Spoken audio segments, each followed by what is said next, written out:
Hi Aries, I'm gonna do a reading for you. Just a checkup on the energy. See what's Two Cups, Hermit. So, Two of Cups and Hermit. Knight of Wands.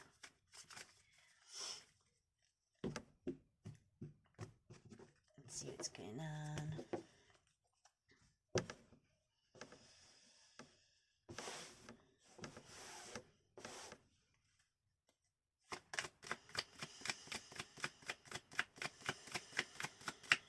For Aries,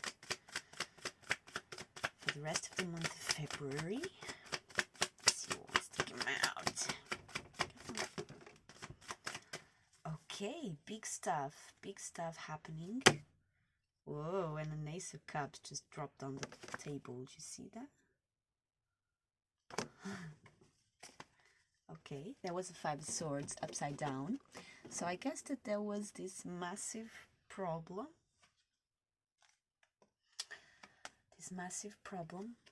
There was a heartbreak. There was a feeling of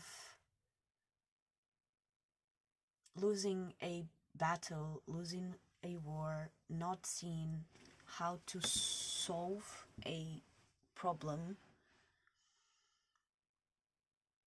That was causing a lot of heartbreak.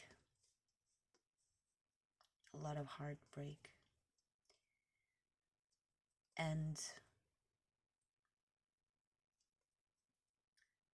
you had to really go within with the Hermit that showed up. Really go within and really try and connect both sides of yourself with the Two of Cups that showed up on the split.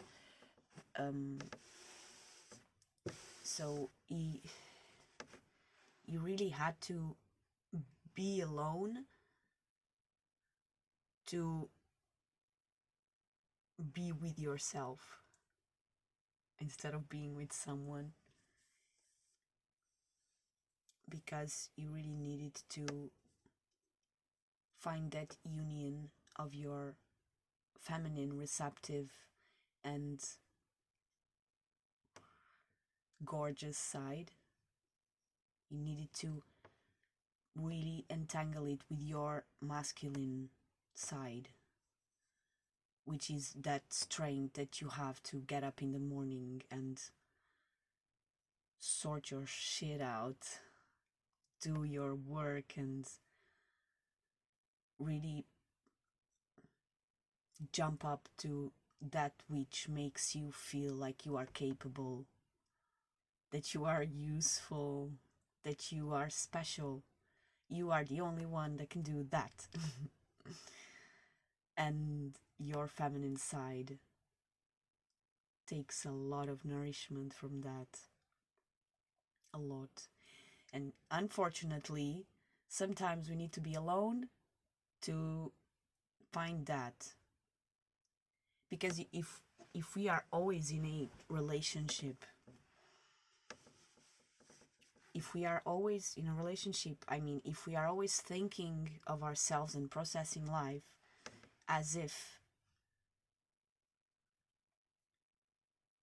someone else is our complement, that's gonna go to shit eventually.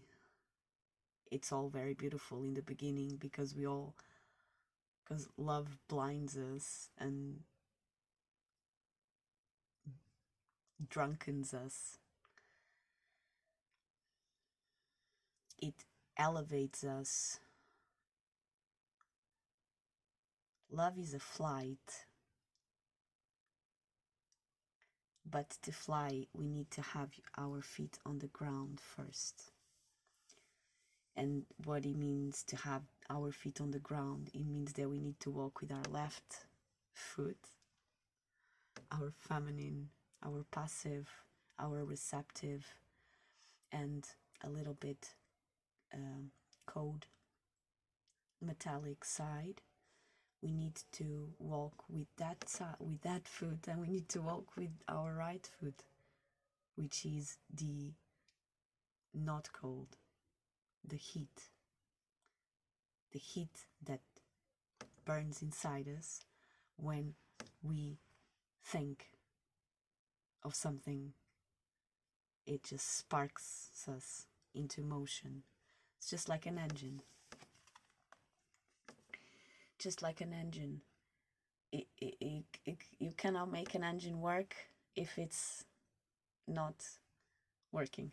If it's not working, it won't work. That's just how it works. So you did you did do it, and you went within and you took the hermit phase, you embraced it, and it's really hard to recognize how lonely we are in the scheme of things when we start thinking about our past and how many people we had in our life that made us happy, and then we start thinking, why am I not with those people, and why am I alone, and how the fuck did it all go wrong? And it's those moments of reflection that it's just like blowing into the fire when it's going down, you know. It's those moments where we are actually knocking on our own doors. And it's not about what we find inside. It's about us putting ourselves on the other side of our own doors to come and say, hi, I have exactly the same question. And it goes into this mirroring inside of our being. And that's probably how we created the whole internet and the social media and the selfies, the whole journaling, vlogging, online thing. It's that mirroring that creates perspective. And when we have perspective,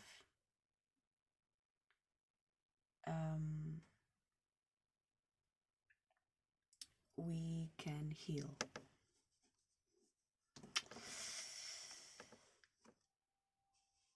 We can perhaps, but one way of healing is to go within, to acknowledge all of the things that are blocking our channels to joy. And yeah, it's inevitable. When we are alone and we are dedicated to connecting to our inner child, when we are alone and we are dedicated to persevering through the moments without jumping into other people's worlds just because we feel alone, when we embrace that loneliness, when we accept that maybe we are failures, maybe we don't know what we're doing, maybe we're gonna hang in there for a while, not really feeling super good or super strong or super abundant. Maybe we're gonna have fear of being alone. It depends on our situation. If you are alone in a rustic area, you have certain fears, like, oh my god, what if a crocodile comes and bites my head off? Or I don't know, anything can happen, right? And if you're in the city, you have other fears, like, oh my god, how am I gonna pay all these bills? Or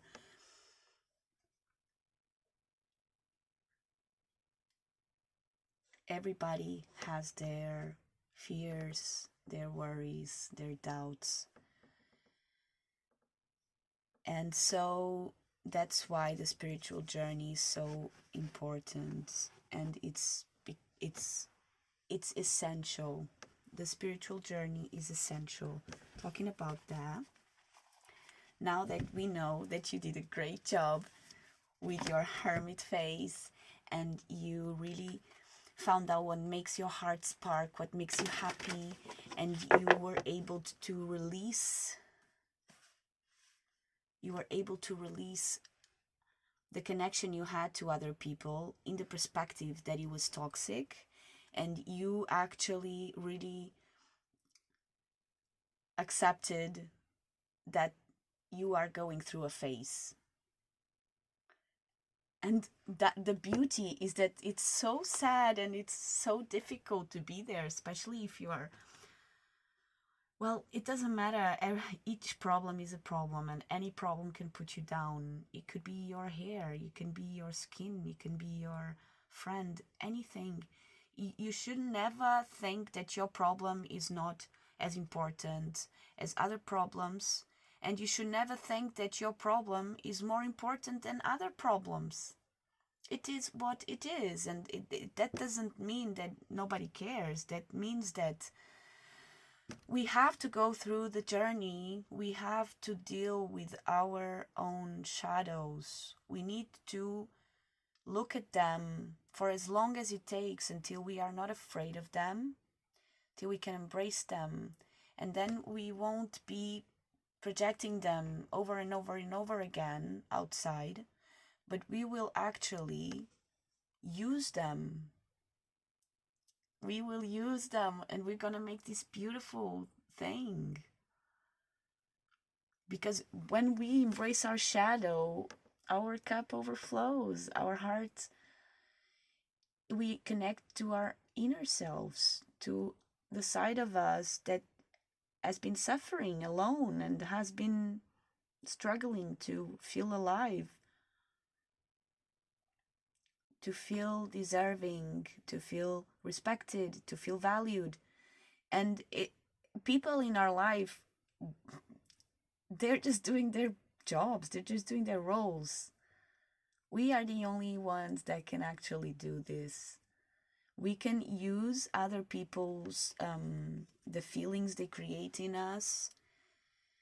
If we can identify them and just cry them off, or show gratitude to them, or just accept them and maybe perhaps think that we should move on, there's all sorts of things that we can conclude from feeling into our environment and the people that we surround ourselves with, our job. When we realize that there's something wrong, that doesn't mean that we need to solve it all, fix it immediately, because it's like, just because our consciousness improved doesn't mean that we are the kings of the hill, the king of the hill suddenly. You know, we see that we are in the wrong mountain, or we see that we need to go up, more up in the mountain to see better, and we get ready. We don't just shoot off to another mountain or to the top of the mountain. We first think, okay, where am I going? Why? And how am I going to do this? What am I gonna need? And this is all questions that is just for the sake of awareness. We don't need to answer all of the questions suddenly, of course not, or suddenly, or even altogether. We don't. One thing leads to the other and to the other, and that's how life occurs. But this navigational process of changing or seeking something else for ourselves requires that we navigate moment by moment, and in each moment we need to see if we are called to retreat within, or if we are called to put outside.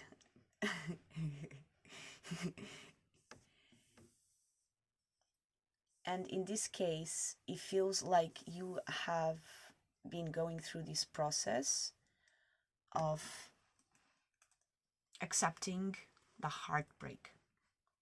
And we say heartbreak as if it's something. It's not. It's broken. It's like breaking something that we really like, we really need, and it needs fixing. And there is a path to heal that wound, but it's not like it's not like it works in with society, you know, like it's not the break, fix, pay, go back home with your fix thing. It's not.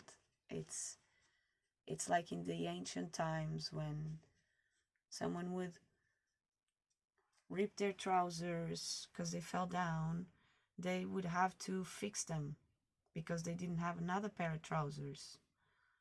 Or, you know, when their horse got hurt, you don't just send it to the vet, you know. You really, really, really need to look after your horse, because there aren't many horses, and your horse is your everything. And nowadays we live as if things are our thing. I'm sorry, Aries. I hope this is making any sense to you, and I hope this is resonating, and I hope it's helping you. I don't know what I'm talking about, but there is a thing. There is a thing that just, it just makes life so nice, and just makes so much sense, and feels so perfect, feels so like one moment after the other, and it just smooth sailing through the experiences. And there is a light that is you. There is a light that is you. That is you. That is you. You are a star in a sky. And there are other stars. Yes, there are other stars. But there's also one star that is you. And it's not about being the shiniest star. It's not about being anything compared to the others. It's about doing your thing. Never be selfish enough to think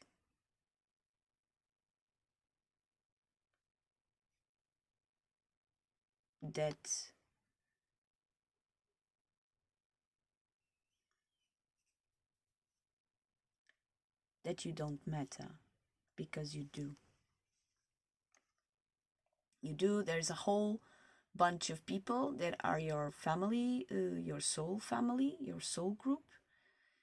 They really need you to do it, whatever it is that you want to do, that you need to do in your, when you are really suffering, or when you are really nervous, you know exactly, or when you are really calm.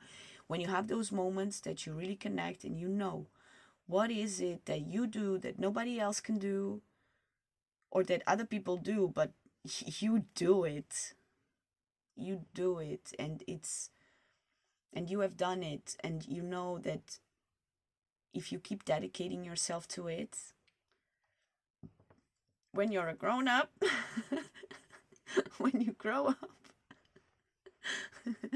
you're gonna have it solidified, crystallized. It's gonna be a fucking crystal. It's gonna be beautiful. And it's gonna be solidified in our memory. The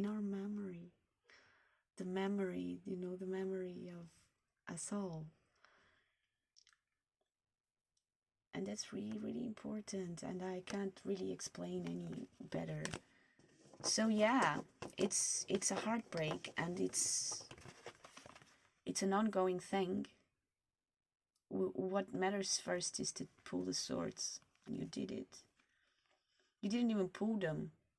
You just placed yourself upside down and allowed them to fall down with the gravity, which is fucking genius. Genius. And it takes a lot of mastery, a lot of calm to let that happen. And this is all symbolic. Of course, you don't need to hang yourself upside down.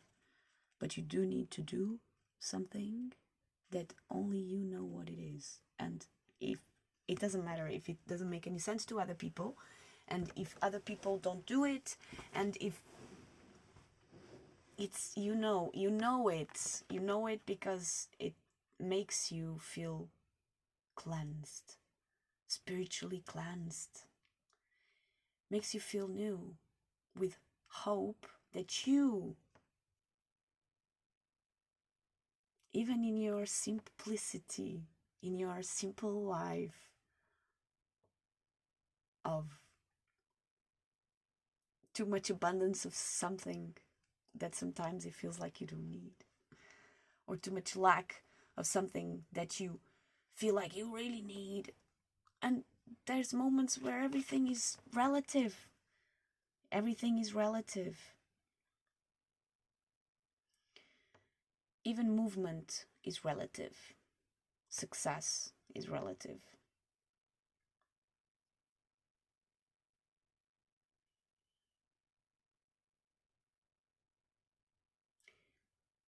Only you know where you want to, what you want to, where you want to arrive, what you want to accomplish.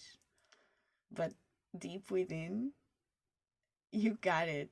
You got it every day you do it. Come on. Every day you do something that makes you feel good. Now pick that up, that thing that makes you feel good, and reflect on it. Keep doing that mirroring from your both sides. Use your both hands. Use all your chakras and all your energy to keep connecting to the both sides of your being. And that's creating that movement. You are doing the movement. Every time you stop and do the reflection, you are moving in another dimension. And that dimension is the dimension that matters.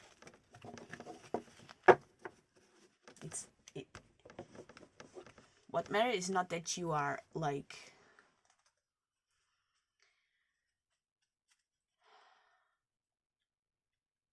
telling people, oh, I'm going here, and oh, I've done this, and that happens by consequence, like as a bonus of you doing that movement within. That movement within is what's going to make you ready inside, ready for when the moment comes. You don't create a moment with your mind. You are navigating with your heart, with the mind of your heart, with the mind of your whole being, your whole spirit, your spirit, which is connected to all the spirit of everything, has its own path. Imagine like a bubble of light traveling through the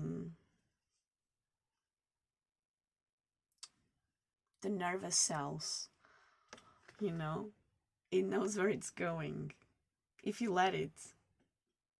Meditation really helps. And we can tell the world that we do meditation every day because we have these habits that kind of feel like meditation, but we know that real meditation occurs only when we really need it, or when we really are into it, like practicing like really passionately. Every day is good to take a moment to appreciate something natural.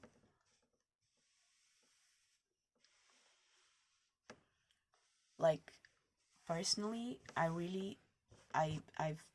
know, like, I'm Portuguese, so this is not gonna resonate a lot, because having a coffee in Portugal is like going to the cafe, having a really quick, small espresso with loads of sugar, and that's it. I'm not talking about that kind of coffee. I'm talking about like having a cup of coffee, like really sitting outside, you know, with the sunshine or with the clouds or with the birds, with the trees, sitting somewhere where I can even take my shoes off, my socks off, and place my feet on the earth while I have my coffee. You know, it's not only about having the coffee, it's having a moment. I know that that moment opens me up. It grounds me, so it's an opening in my day to really connect to to feed my spiritual needs. I especially like to do mudras, which for me come with affirmations. And if I do that a little bit each day, and if I have a normal routine, of course, if I don't have a normal routine, I would need to think, what can I implement, starting with small steps or basic stuff, like, you know, like our nutrition, our movement, like real movement, like work or walks, or what kind of movement we do. It's good to think of all that stuff and align, but it's good to remember that all movement comes from those moments of real stillness. This is the message that the tarot is wanting to leave to you. I don't know if we're gonna pull a card from the mushroom deck, but I do have a mudra for you. It's called Shanka Mudra. It assists inner well-being, inner nourishment, and safety. It relieves tension and assists pelvic and prostate issues. It enhances circulation in reproductive and urinary systems. So if you have any problems in your sacral chakra at the moment with your reproductive system and urinary, or, you know, it's good to use this mudra. I will explain. Also, it's calming and stabilizing. So the instructions: grasp the left thumb, the left thumb with the right hand, curl the left hand over the right hand. So grasp the left thumb.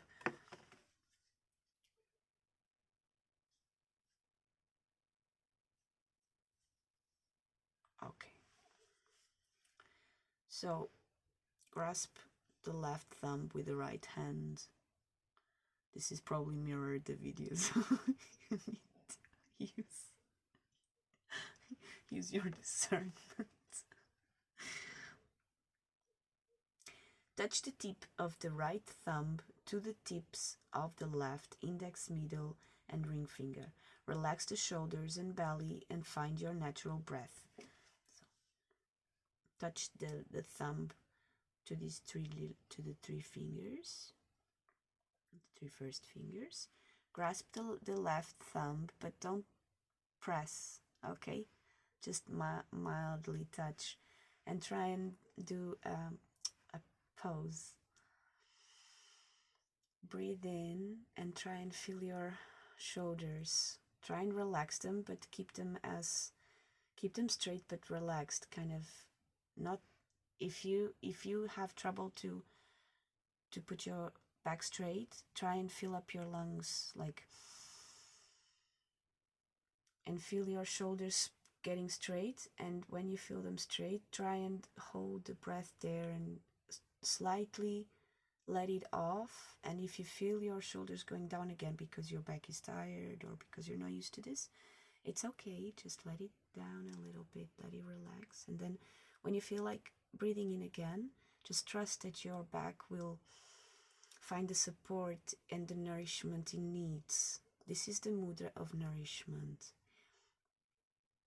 So try and relax the shoulders, even if they're not very straight. Try and relax the shoulders and the belly and find your natural breath. It's not about doing a pose, like a perfect pose. It's about finding nourishment. So use your, if you need to close your eyes and breathe for a little while. And I'm going to tell you the affirmation that you can repeat to yourself as many times as you need. Usually I do it until I feel like a smile coming out of me, because I feel so much better than I was before I did the mudra, that I'm like, okay, I'm done here. So yeah, sometimes it doesn't come because I would need to do the mudras for like a whole week until I would feel that the blockage is subsided. Unfortunately, sometimes it's really deep stuff, but the mudras can help us with smaller or bigger issues. So let's do the Shankar mudra a little bit together, if you'd like. Self-reassurance guides me to perfect well-being.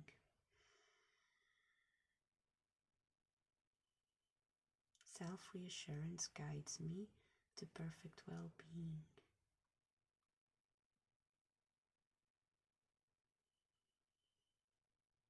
Self-reassurance guides me to perfect well-being. Okay, I will leave you to it. And I'll see you next time. Thank you, Aries. Bye.